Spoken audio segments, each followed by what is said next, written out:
All right, I think we are live. Let me just refresh my feed and make sure that people on the Facebook end can see us. Okay, we are. So hi everyone, welcome. Thanks for joining us for our conversation on labor trafficking. I'm Ashley Gadiana, I'm the Director of External Affairs. I'll be moderating today's conversation, and we're gonna start with quick introductions. We'll go on the top of my screen over to Alicia. Hi, my name is Alicia Kinsman. I am a senior staff attorney doing mostly training and technical assistance at Siri. Great, and then Leonela? Hi, my name is Leonela Cruz, and I'm the Director of Project Rescue, and that is our anti-human trafficking program as well as unaccompanied minors. And Caroline?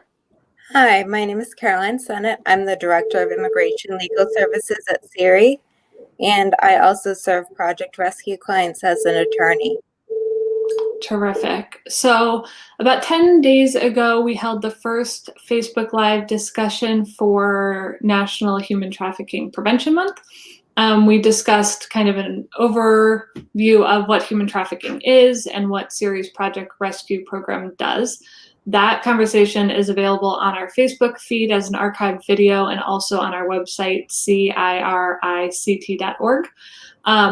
During that conversation, we talked about both sex and labor trafficking, but today we're here to dive into labor trafficking, the laws around labor trafficking, and what it looks like to seek justice for labor trafficking victims. So we'll jump right in. If people have questions or comments, you're welcome to put them in the Facebook feed, and we will either answer them as we go, or I'll respond to them in a follow-up after this conversation is over. So I'm gonna kick over to the group for you all to tell us what labor trafficking is, and anybody can feel free to jump in with that. I can start. Okay. So labor trafficking, I think we're going to be talking today about the legal definition, how it's defined in the federal anti-trafficking legislation, the Trafficking Victim Protection Act. But I think before we get to that, it's easiest to look at it at sort of its most basic components, right? If we boil labor trafficking down to what it is at its most basic components, it is forced or compelled work. Right? It's a job where the employee, the person doing that work, cannot leave or stop without suffering some kind of severe consequence. A job, even if we're not talking about employment in the most formal sense, right? Certainly we see labor trafficking, we have seen labor trafficking in more formal employment contexts, like in restaurants and in factories and on farms and nail salons and similar. But we also are talking about jobs like nannying inside of a home, landscaping for a private homeowner, right? Even the type of work that might be required of an individual who is also being abused by their spouse, right? So something like domestic servitude or a servile marriage. But at its base, right, it's a job, it's work that someone is doing and that they can't stop because they're being forced or compelled, and they'll suffer some kind of serious consequence if they try to stop or escape. So pretty broad definition there. Leonela or Caroline, anything to add there? I can add just the legal definition for you so that we have it. And it is very broad. It talks about the way in which the trafficking happens, how it happens, and there are there's a long list of the types of trafficking. So it can be recruitment, harboring, transportation, provision, or obtaining a person. And it is for labor or some type of services. And it isn't always through force. It can also be through fraud or coercion. And we're looking at people who are being obtained to be subjected to different types of forced labor. So that could be involuntary servitude, peonage, debt bondage, or slavery. But all of it boils down to an involuntary work environment, as Alicia said, something where a person is unable to leave or where it seems impossible for them to leave without suffering severe consequences. So involuntary labor. Great, and I know we'll get into the details of the laws that surround labor trafficking, but just for frame of reference, how far back does that legislation date? Are we talking, I know you included slavery in there. Are we talking 10 years, 20 years, multiple decades? Where are we looking at for some of that legislation? So go ahead, Alicia. The Trafficking Victim Protection Act was first authorized in the early 2000s. I think it was 2000 or 2001.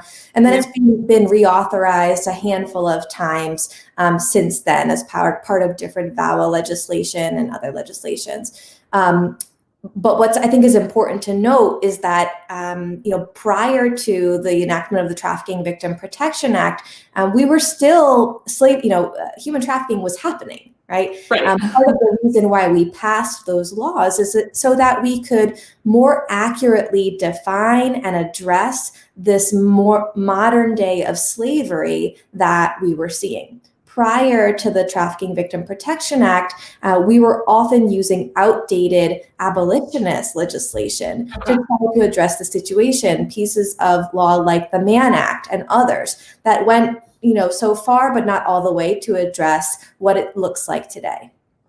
Yeah, that Trafficking Victims Protection Act was more of a federal response. And when you look it up and look at when it's been reauthorized at least 5 times, the last one being, I believe, 2019, but they're looking at it with the 3-pronged approach, the prevention, the prosecution, and the protection of the victims. So I think in general, that act was a federal response to try and obviously identify the victims and offer protection to these victims that are identified. Okay, great. So we'll back up a little bit and then we'll go back into that law. So, in a quick search of numbers, right, of cases, I looked at the human trafficking hotline and it says in 2019 that there were just 1,236 labor trafficking cases reported in the US. That seems grossly underrepresented and low to me, but you all are the experts. So, is that low? And if it's low, why are we not seeing, higher numbers, higher cases reported? Well, go ahead, Caroline. I can go first. I would say that it seems low just based on our anecdotal exposure to labor trafficking victims. If that's for the entire United States, then Connecticut has a very high share of the 50 states of labor trafficking victims. I would say that it's underreported because a lot of labor trafficking victims may not self-identify as trafficking victims. They may not be calling that hotline. They may not be seeking support. They may be stuck in a situation. And if they escape the situation, there may not be a way for us as service providers or even for the federal government or another nonprofit organization to accurately track the numbers. Okay. Alicia, did you have something to add to that? Yeah, I think Caroline really covered it. That number isn't nothing, right? Those are the number of individuals who identified, presumably escaped their situation and were able to call a hotline dedicated to trafficking survivors. Right. So I think that's a large number for what it is, but it isn't a reflection of the true problem, or I think the actual number of individuals who are affected, who are held in forced labor situations across the United States. And that's for a lot of reasons. For many of our clients, as Caroline said, they may not identify what happened to them as trafficking, as a crime. They may not identify as a victim. They may be trying to move forward from something that they felt was a domestic violence situation or a really bad employment situation. And so may not be identifying themselves in any of these terms that we're talking about today. In fact, many of the clients that we work with at SERI through Project Rescue come to us from referrals for other reasons. They come to us seeking a legal consultation because they're undocumented and terrified and want to know how they might be able to move forward. And as part of telling their story, we learn about a situation that happened when they came to the U.S. en route to the U.S., once they were here at a recent job with an ex-partner, etc. Also, in general, this is a crime that often happens right in front of us, and it may not actually look like a crime, right? To a law enforcement officer or anyone of the general public who sees an individual being held inside of a home in Lower Fairfield County in a position of domestic servitude, that man or woman may just look like a scared, undocumented person who doesn't want to come forward and is looking kind of meek in the back because they're undocumented and afraid that they're going to expose themselves to immigration enforcement. Right? So it's not always something that we can easily recognize and label as labor trafficking. Which makes it all the more complicated, doesn't it? Yeah. So you all have alluded to what labor trafficking can look like. And some of the cases and scenarios, I think some are easier to wrap our heads around, right? We read about nail salons, we read about maybe massage parlors, we read about things like that. But this area where you say they may not recognize themselves as a victim, can you all talk through a little bit more about what that actually looks like, what some of those cases look like? And I would turn this to maybe Caroline and then Leonela. Okay, so a lot of times the labor trafficking looks like work. So when we're coming from an outside perspective, we may see somebody who's working in a restaurant. We may see somebody who's a nanny or a babysitter. And that person may be doing work and may look like exploitative work. It may look like the boss is mistreating the person or the person's working unusually long hours. But a lot of times it doesn't really present as anything other than normal employment. Outside of that, we see other situations where it may look like something like child abuse, domestic violence. It may look like another crime entirely. And it actually turns out that there's also involuntary servitude. So a person appears to be in a relationship, but they're actually being forced to perform labor. They're basically performing domestic servitude, and also they may be working outside the house for the trafficker. Or it may appear to be child abuse because a person's sending their young child to do work to produce money for the family in a way that we may see, oh, that's a hardworking child, it's a hardworking family, but actually it's child abuse, and it may also be labor trafficking. Leonela? Yeah, and I think Alicia already mentioned it, where it's something that's really difficult to identify just because it may be circumstances that people are used to living in and they don't realize that they're being trafficked, right? It could be in a relationship where they just think this is what I'm supposed to do. I'll talk specifically about a case that we worked on where it was more of a conversation that we were having. We were working with the client for other reasons, and she started talking a bit more about things that had happened in her past, and with certain things that were mentioned, there were red flags, and it was like, well, I don't think, this is something where I think we need to talk to an attorney and make sure that the client is screened properly. And at that point, one of the comments that she made was, I was just doing what was expected of me in the home, because this is what this person grew up with and thought was right. So I think that's what makes labor trafficking particularly difficult, because it could be circumstances where you're just walking in, for example, to a restaurant, to a nail salon, not knowing, right, that the people there are being trafficked, are being forced to work. So I think that's where, when we're working with labor trafficking cases, it's really important to ask those questions and really dig deep to see, are these conditions that are fair, are safe, where people aren't being forced to do something that they shouldn't be doing.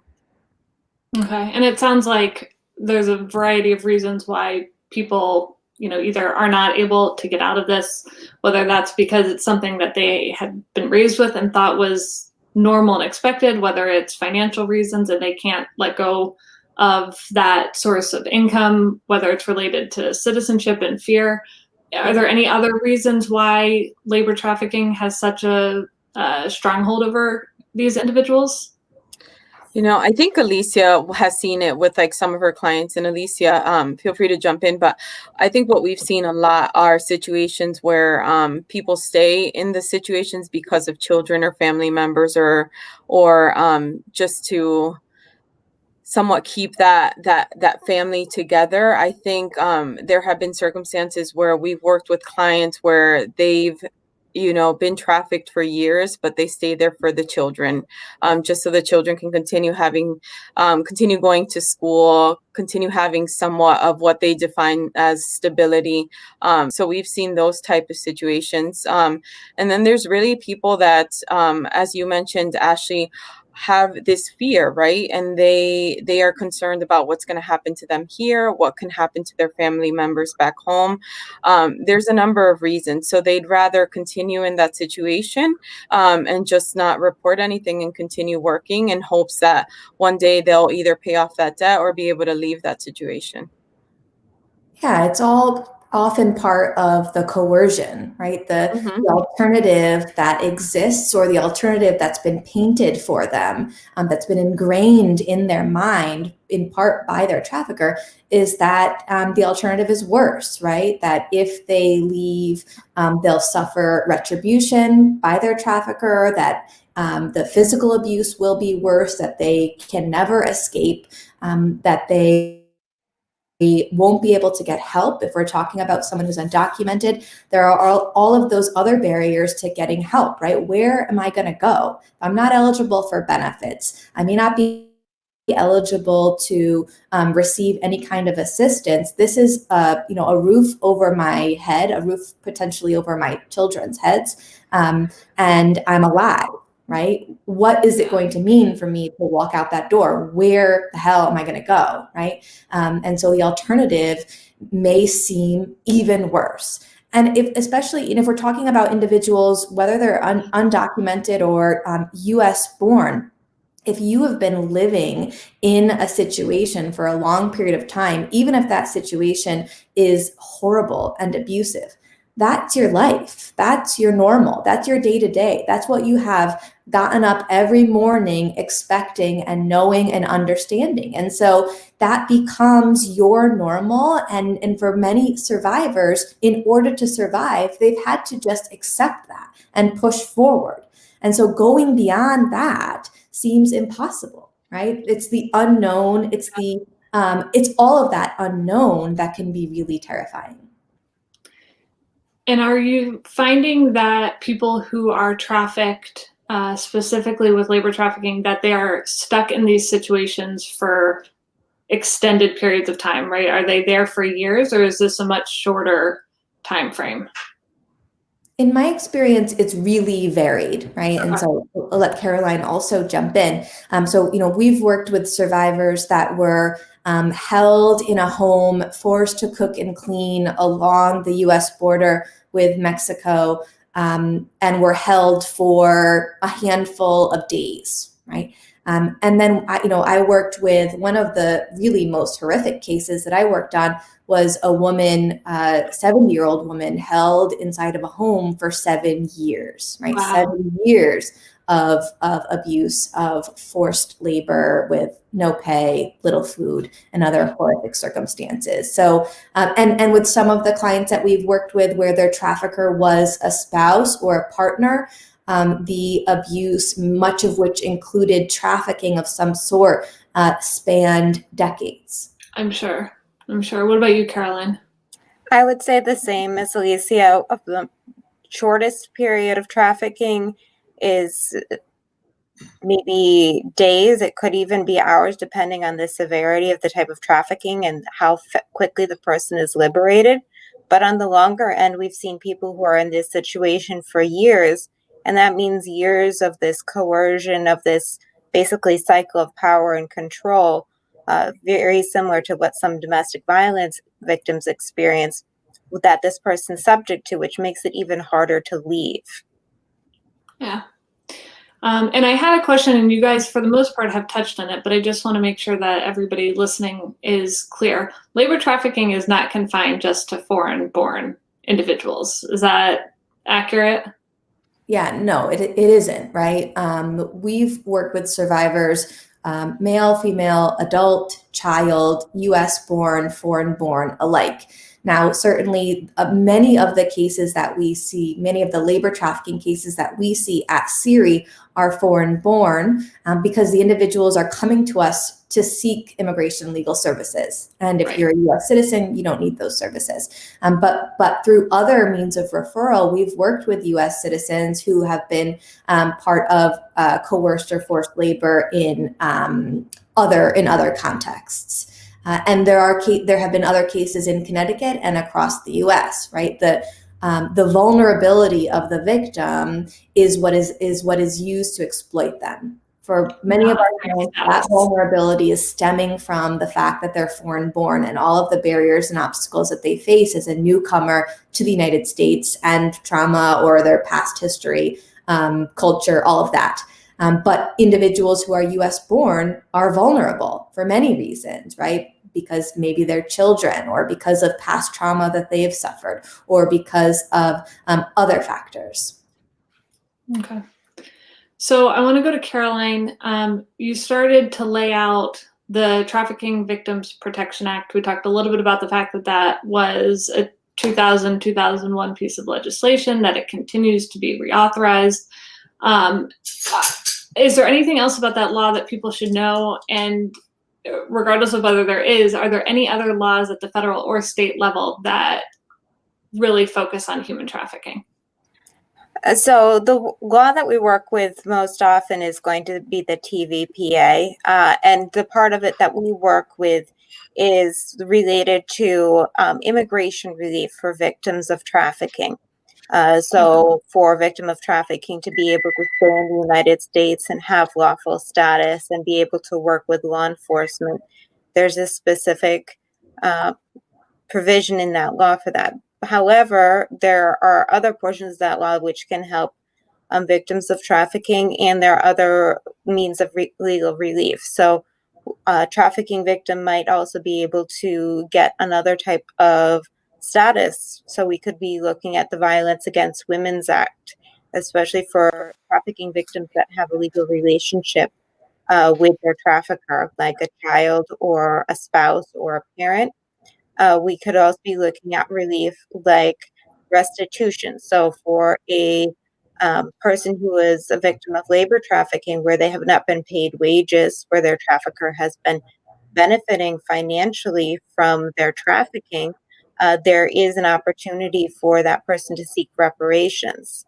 And the state of Connecticut does also have anti-trafficking laws. The focus of a lot of legislation that we see is sex trafficking, but we are currently in the process of seeing a proposed vacatur law, which would be for both sex trafficking and labor trafficking victims for any convictions associated with their trafficking. Alicia, did you want to? I think the only thing I would add is that, when we're looking at the Trafficking Victim Protection Act, many individuals will look at that kind of string of verbs, right? Recruitment, harboring, provision, obtaining of a person for labor of services, and focus on the transportation piece, right? There's a common misconception that to be the victim of trafficking, you have to be trafficked somewhere, right? You have to cross a border or be moved from place to place. And certainly that can occur. Transportation can be an element of trafficking, but it can be any of those things, right? Obtaining, recruitment, harboring. Trafficking can happen within one house without the victim ever leaving one house, one city block, one state, one country.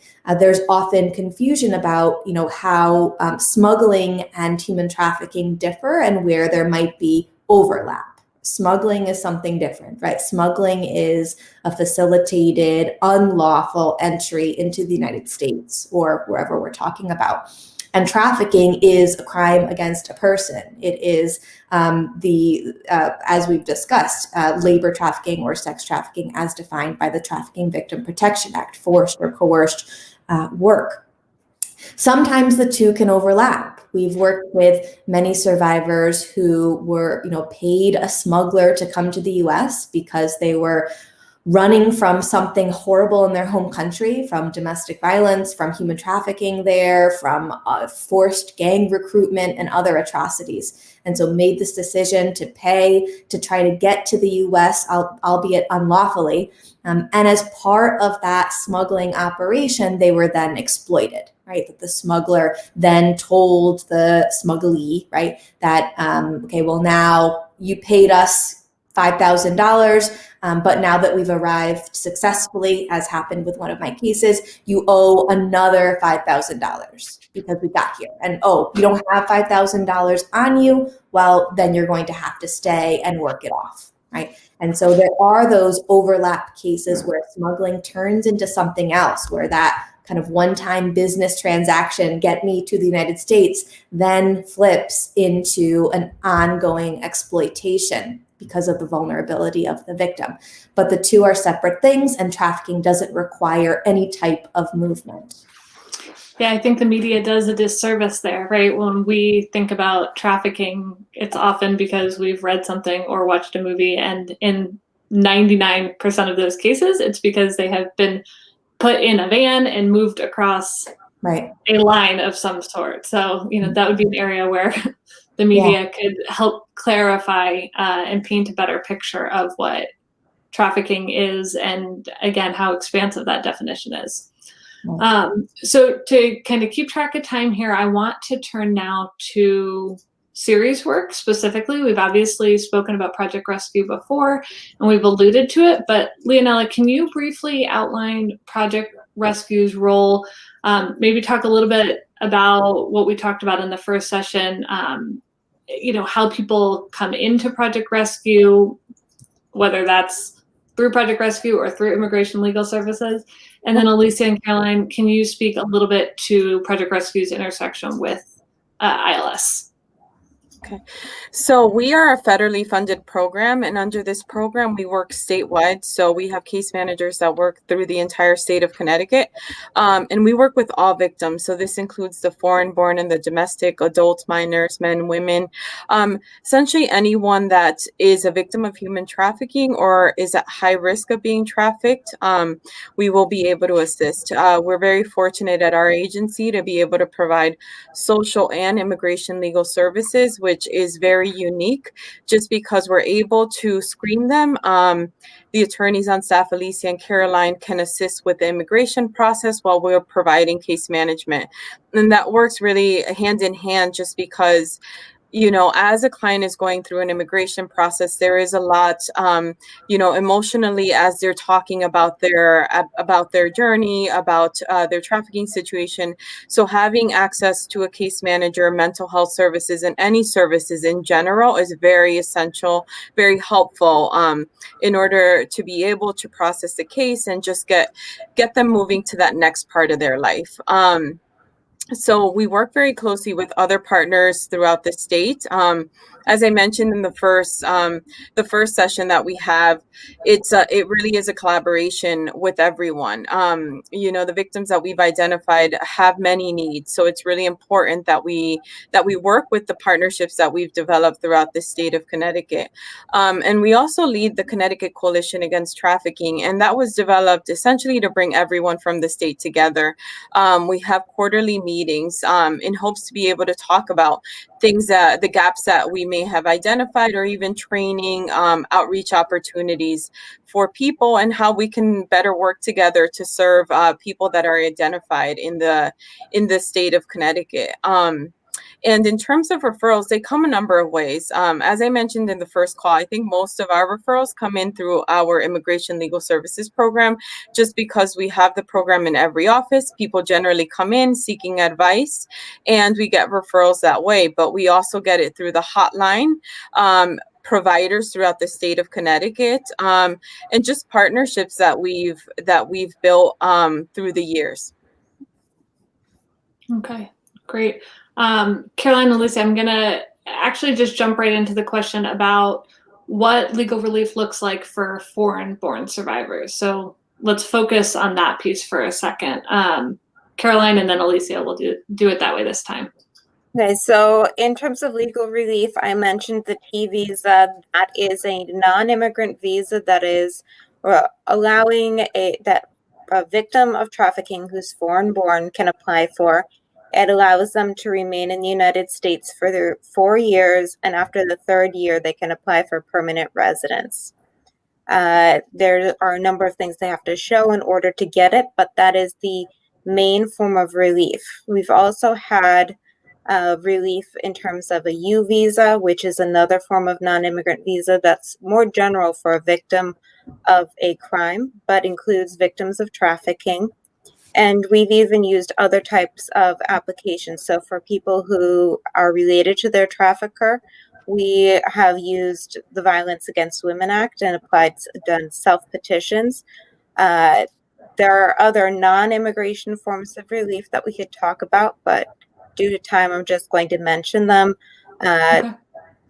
One of those things is there's civil litigation, the restitution that I mentioned earlier, which can be critical for trafficking victims who are trying to rebuild their lives.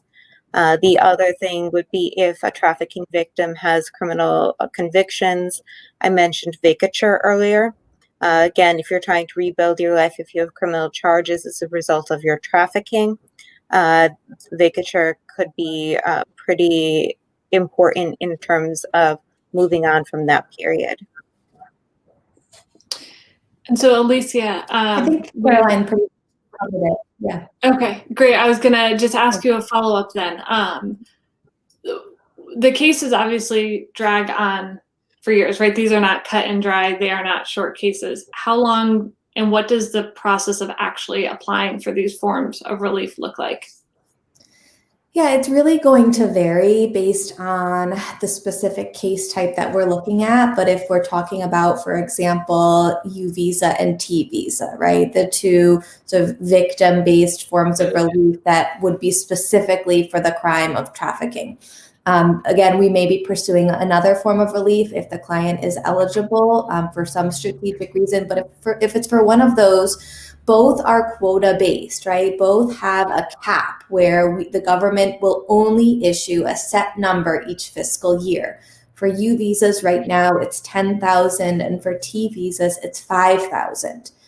In addition to the quota, the process goes through, the processing time can be lengthy because of the really detailed, rigorous review that these cases go through by USCIS, the U.S. Citizenship and Immigration Service. And so processing times have never been short, but they have been particularly long in the last couple of years, something that was really even more impacted by the pandemic and the pandemic-related delays with many different government agencies. So for many of our survivors, they'll be waiting a year or longer to receive news on their T visa. For many of them, that year or more wait will be without lawful work permission and without eligibility for benefits or other government support. So it can be a really challenging time, especially if they have a family or children to be supporting. The U visa is going to be even longer. Right now, processing times for U visas are just astronomical and growing literally by the day. Right now, immigration is still working on cases that were filed in very early 2016. And so clients that are filing today are likely to wait 5 years or so and probably longer. And that wait is only going to get them to the first step of the process. There's likely to be a longer wait after that. Now, I will say that President Biden has proposed immigration legislation that would increase the number of visas available for U visas, for example, to 30,000 instead of 10,000, which would do something in terms of eliminating some of that backlog, but certainly not all of it. There are probably more than 100,000 individuals right now in queue. So the wait times can be quite lengthy. Now, whenever I tell that to a client, I see their face I'm sure go white, right? Yeah, and it is awful. However, that is all the more reason to get started today, to get started now, right? To file now. That time does not start running until we filed your case. And so I can't tell you how many clients I've seen who, in this case context and others that have wait times, who come and are discouraged by the wait time and then come back a year, 2, 3 years later and are finally ready to start. We could have been halfway through this process, almost complete with this process. And we also don't know what other reforms and changes might come along the way that might make things quicker. And at a minimum, having filed something is something, right? In the event that, a client of ours encounters immigration enforcement and, God forbid, is put into removal proceedings or faces some sort of imminent removal, having filed something already is likely to help. It may not completely solve the problem, but it is very likely to help in those more dire situations, even if you're waiting. And while people are waiting, if they've applied for some sort of legal relief, Leonela, your team is often working with them from a case management perspective, correct? Correct. Yes. And, quickly outline some of those needs that you're dealing with and seeing. It could be something, as something that we would consider like basic needs, but food, clothing, some people need rental assistance. Definitely mental health services is one of the main things that we've been noticing, specifically in the recent cases. Seeing a doctor, many of our clients haven't seen a doctor in years. So providing them access to a doctor that they can go to that speaks their language, or at least that there's an interpreter where they are able to speak to that doctor about some of the concerns that they may have.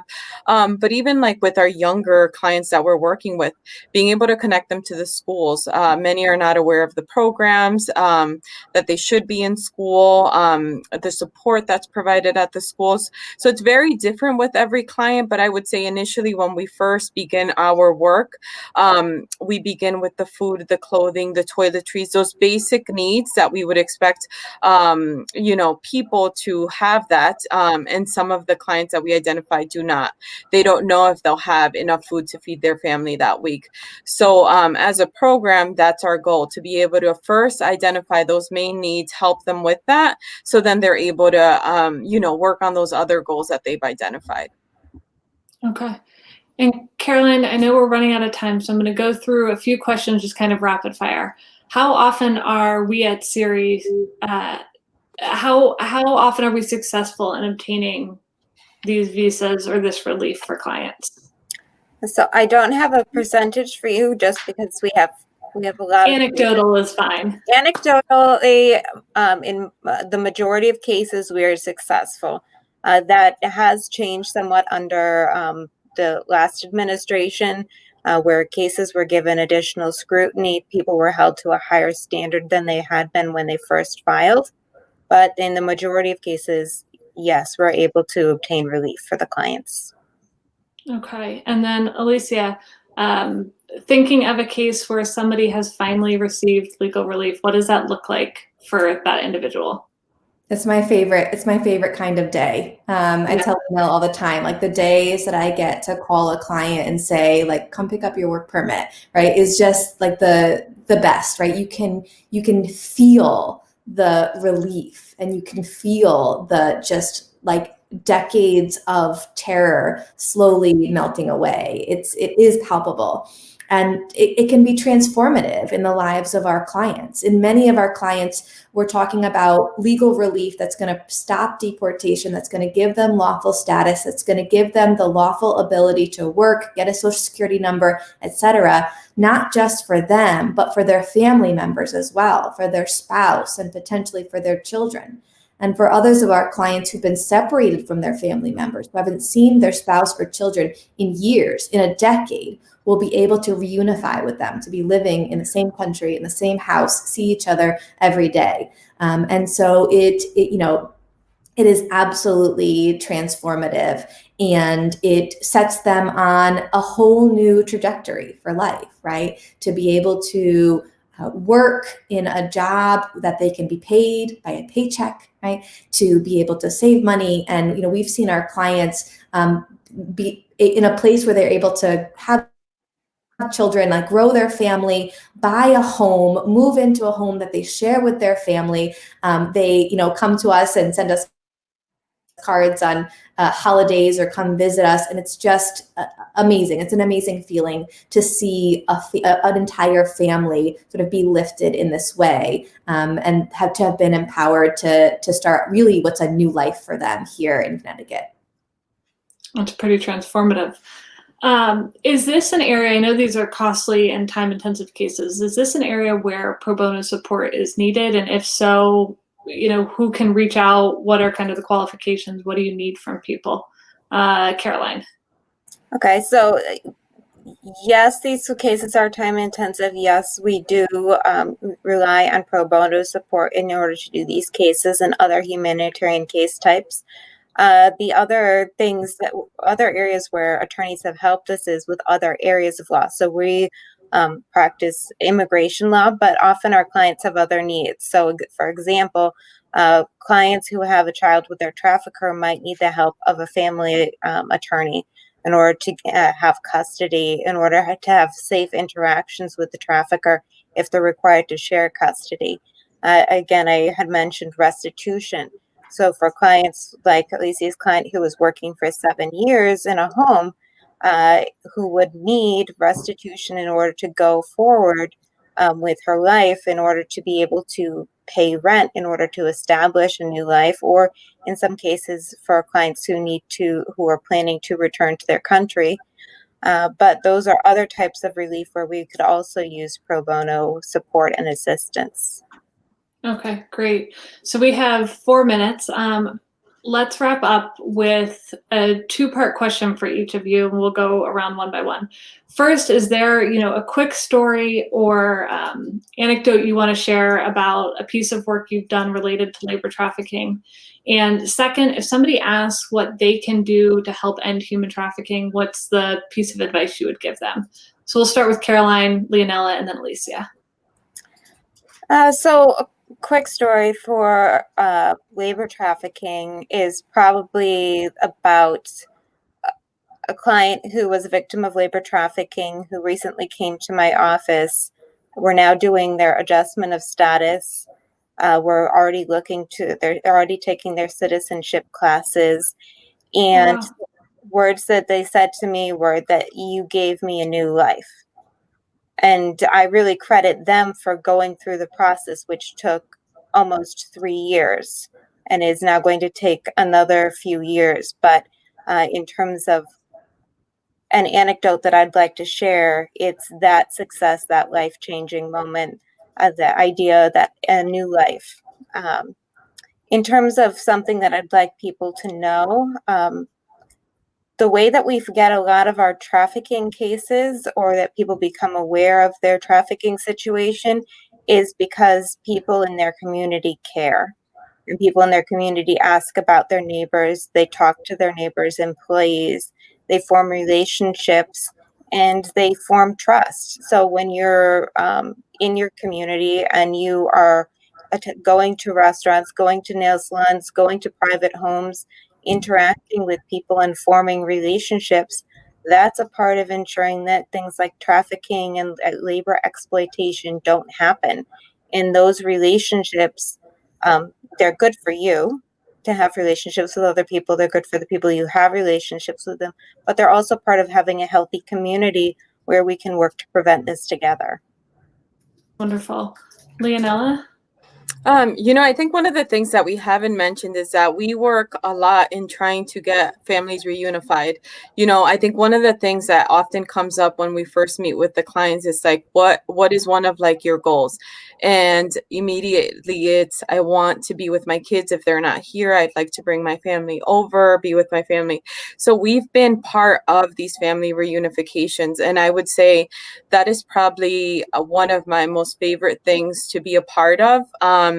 And when they request for us to go to the airport, I definitely like to go and volunteer for that, because it really is like, it's one of those moments that you want to be a witness of. The most recent one that I went to, it was a mom that hadn't seen her child for years, and just seeing the emotions. I mean, the entire family, this was pre-COVID, right? The entire family was at the airport with balloons, with flowers. And when these children came out, I mean, it was just so much emotion. I'm like, with How can you not with the take family, goosebumps? I'm like, I think I'm so weird, but it was just like, you know, we've been working with this client for so long, and being able to witness that and say, oh my God, she's finally seeing this child. And I think, you know, I speak as a mother. I can't even imagine being separated from my children. So seeing the strength that these clients have to be able to speak about the trafficking situation, you know, try to seek justice in whatever way that may look, and then continuing that journey to ensure that their family is safe and is able to be part of this journey, right? Bring them over and start this new life. And, you know, just try to forget of everything that they've gone through is definitely super rewarding. And I think being able to be part of a team that continues to work, you know, to identify these victims and help provide that support, I think that's what keeps us going. And you know, I'd like to say that I think we all feel that way, that's what motivates us to continue in this work, because it's really hard to hear these stories. But then when we see these family reunifications, people getting citizenship, comments like, you changed my life, you helped me, it's amazing. It's super rewarding. So definitely, it's not a specific story, but just like a number of stories that have impacted my life. And then I think I mentioned it in the previous one. I think we just need to continue the awareness. I'm really excited that we were able to talk about labor trafficking. I think in the state of Connecticut, we don't talk about labor trafficking enough. So I think the fact that we're having this Facebook Live highlighting labor trafficking, highlighting the industries where we may see labor trafficking is super important. And as Caroline said, if we continue having these conversations with people that care in the community, we'll be able to identify victims, and traffickers will know there's people in this community that know about trafficking, and they're not going to tolerate this. So the more awareness that we have, the more identification, and the more people will be able to assist. Wonderful. And then Alicia. So I don't think I could have put it better.